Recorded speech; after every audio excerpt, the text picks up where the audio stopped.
Welcome to Rudra cooking. இன்றைக்கி நம்ம ருத்ரா குக்கிங்கில் கார்ன் வச்சு பகோடா செய்ய போகிறோம். நீங்கள் ஸ்வீட் கார்னை வேக வச்சு சாப்பிட்டுருப்பீங்க. அதுக்கு மேலே உப்பு மிளகாத்தூள் தடவி நெருப்பில் காமிச்சு சாப்பிட்டுருப்பீங்க. ஆனால் பகோடா செஞ்சு சாப்பிட்டுருக்க மாட்டீங்க. அந்த கார்ன் பகோடா எப்படி செய்யறது நம்ம வீடியோக்குள்ளே போகிறதுக்கு முன்னாடி நம்ம சேனலை மறக்காமல் சப்ஸ்கிரைப் பண்ணிக்கோங்க. சமையல் பண்ணுங்கள். ரொம்ப ரொம்ப சந்தோஷமாக இருங்க. இப்போ வாங்க வீடியோக்குள்ளே போய் பகோடா எப்படி செய்யறதுன்னு பார்க்கலாம். நான் பகோடா செய்யறதுக்கு 2 ஸ்வீட் கார்ன் எடுத்திருக்கேன். இதை நல்லா சுத்தப்படுத்தி எடுத்து வச்சுருக்கேன். இப்போ ஒரு கட்டர் எடுத்துக்கலாம். அந்த கட்டரில் இந்த ஸ்வீட் கார்னை கொஞ்சம் பொடி பொடியாக நம்ம நறுக்கிக்கலாம். ஏன்னா முழுசாக போட முடியாது. இது ஒன்று ஒன்றா முழுசாக பிச்சு போட்டோம்னா நம்ம எண்ணெயில் போடும்போது டப்பு டப்புன்னு வெடிக்கும், நம்ம முகத்துலலாம் தெரிக்கும். அதனால தான் இதை நல்லா நம்ம பொடியாக கட் பண்ணி எடுத்துக்கணும். இப்போ நம்ம இதை பொடியாக கட் பண்ண ஸ்வீட் கார்னை ஒரு பவுலில் சேர்த்துக்கிட்டு மேலே அதை கொஞ்சம் நல்லா ஸ்மாஷ் பண்ணி விடலாம்.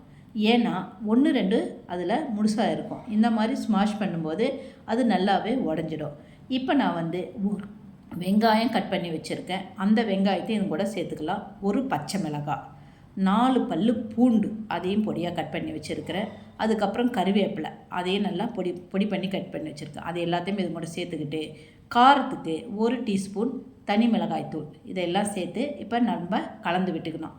இதுக்கப்புறம் முக்கியமான பொருள் என்னென்னா 1 டீஸ்பூன் உப்பு சேர்த்துக்கணும். உப்பு இருந்தால் தான் டேஸ்ட்டாக இருக்கும். உப்பையும் சேர்த்து இப்போ நல்லா அது உப்பு காரம் எல்லா பொருளோடையும் சேர்கிற மாதிரி நம்ம நல்லா பிசைஞ்சு விட்டுக்கலாம். இப்போ இது நல்லா பிசைஞ்சிட்டு இந்த முறுமுறுன்னு வரணும். பகோடா முறுமுறு இருந்தால் தான் டேஸ்ட்டாக இருக்கும். அதுக்கு 2 டீஸ்பூன் நான் பச்சரிசி மாவை அது கூட கலந்துக்கணும். அதுக்கப்புறம் கடல மாவு இதையும் நம்ம இது கூட சேர்ந்து இப்போ நல்லா அது கூட எல்லாத்தையும் சேர்த்து பிசைஞ்சோம்னா பகோடா போகிறதுக்கு பதமான பகோடா மாவு ரெடி ஆகிடும். இந்த பதம் வந்தால் தான் நம்ம பகோடாவை சின்ன சின்னதாக பிச்சியும் போடலாம், இல்லை உதிரியாகவும் போடலாம். இந்த பதம் கரெக்டான பதம். இப்போ இந்த மாதிரி பதமாக நம்ம பிசைஞ்சு வச்சுட்டு அடுப்பில் வானல் வச்சு எண்ணெய் ஊற்றி அது கொஞ்சம் மீடியமே சூடாகட்டும். ரொம்ப சூடாயிடுச்சுன்னா பகோடா கருகிடும். அதனால் மீடியத்தில் வச்சுக்கிட்டு இந்த மாதிரி சின்ன சின்னதாக போட்டு 2 பக்கமும் நல்லா திருப்பி விட்டுக்கணும். சிம்மிலே வச்சுக்கிட்டு வேக வச்சோம்னா கருகாமல் உள்ளேயும் நல்லா வேகும், மேலேயும் நல்லா கிரப்சியாக வரும். இப்போ பகோடா பாருங்கள் நல்லா வெந்திருக்கு. இதை நம்ம ஒரு பிளேட்டில் எடுத்து வச்சுக்கலாம். மீதி இருக்கிற எல்லா பகோடா மாவையும் நம்ம பகோடாவாக செஞ்சு நம்ம ஒரு பிளேட்டில் எடுத்து வச்சுக்கலாம். இப்போ நம்மளுக்கு அருமையான சுவையான அற்புதமான பகோடா கார்ன் பகோடா நம்மளுக்கு ரெடி ஆகிடுச்சு.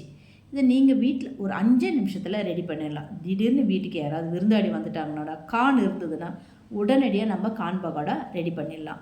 வீட்டில் இருக்கிறவங்க கூட ரொம்ப ரொம்ப விரும்பி சாப்பிடுவாங்க. அவ்வளோ டேஸ்ட்டாக இருக்கும். நீங்கள் எவ்வளோ செஞ்சு வச்சுருந்தாலும் காலி ஆகிடும். அற்புதமான அருமையான கார்ன் பகோடா ரெடி ஆகிடுச்சு. நீங்களும் வீட்டில் இதை ரெடி பண்ணிங்க. எப்படி இருக்குன்னு கமெண்ட்டில் சொல்லுங்கள். மறக்காமல் நம்ம சேனலை சப்ஸ்கிரைப் பண்ணிக்கோங்க. சமையல் பண்ணுங்கள். ரொம்ப ரொம்ப சந்தோஷமாக இருங்க. நன்றி, வணக்கம்.